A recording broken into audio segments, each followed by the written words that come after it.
Hello, and thank you for checking out this audio revision guide from MrAlsopHistory.com. You can visit my website to download free history revision podcasts on this topic and a whole load of others. In this revision podcast, we're going to focus on the rise to power of Saddam Hussein.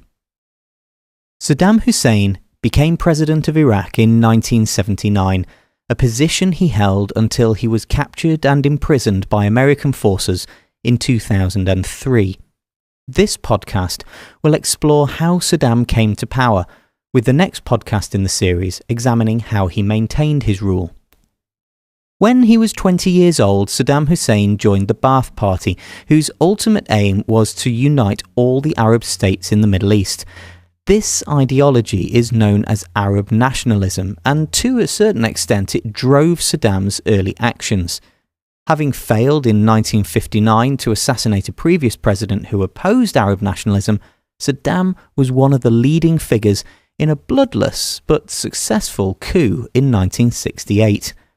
The coup led to Ahmed Hassan al-Bakr becoming Iraq's president, while Saddam was appointed his vice president.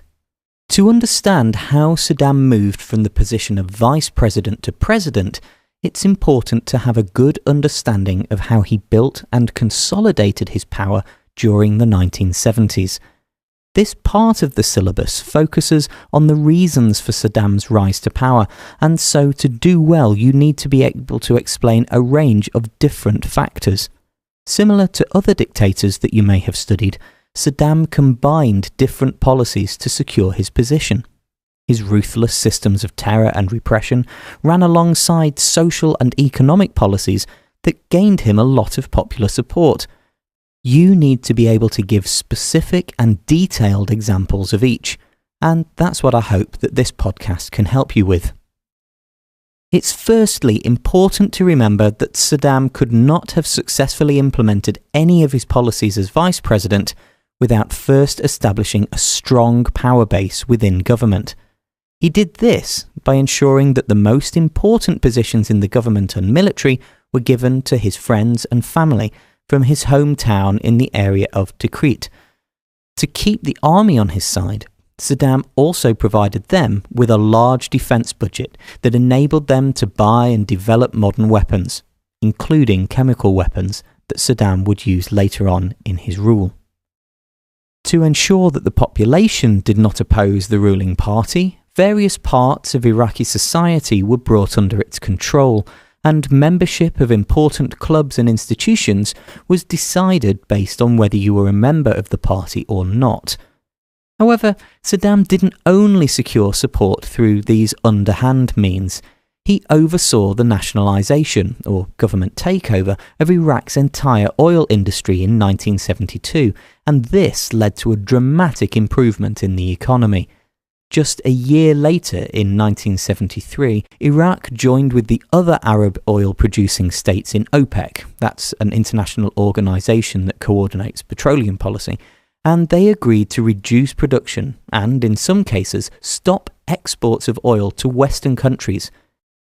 They did this as punishment for supporting Israel in the Yom Kippur War, and the subsequent shortage of oil pushed up the price of a barrel by 400%, meaning that Iraq's income absolutely rocketed. A lot of the money now flooding into the Iraqi economy was used by Saddam to invest in the country's infrastructure. The country's road, water and power supplies benefited from a significant increase in budget, but the most notable spending was on education and healthcare. The government's establishment of free universal education meant that hundreds of thousands of Iraqis were now educated to unprecedented levels in the years that followed the establishment of the National Campaign for the Eradication of Illiteracy. Furthermore, enormous investment in healthcare meant that Iraq had one of the best healthcare systems in the entire Middle East, for which Saddam was presented with an award by UNESCO. Iraq was modernising at a dramatic pace, and by the end of the 1970s, the number of Iraqis who were rural peasants had declined significantly as people moved to the modern cities.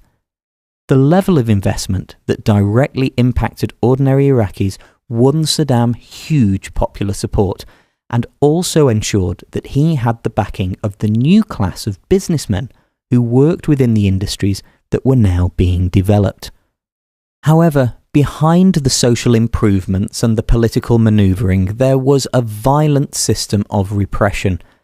Saddam played a major role in creating a state security apparatus that kept a very close watch on the Iraqi population. The People's Army was responsible for internal security, although it was actually the paramilitary wing of the Ba'ath Party. Consequently, the party was able to ensure that other elements of the Iraqi military were unable to oppose the government.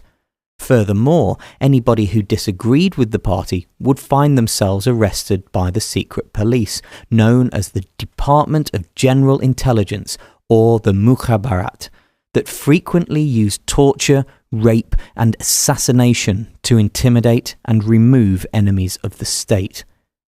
Saddam's control over the appointment of positions in the security services also meant that the recruits were supporters of him as an individual, meaning that by the time the president resigned in 1979, the only feasible replacement was Saddam Hussein himself. It's important to remember that Saddam did not become president of Iraq for just one reason. His influence within the Ba'ath Party, support from the population, and his use of terror and repression against his enemies all contributed in one way or another.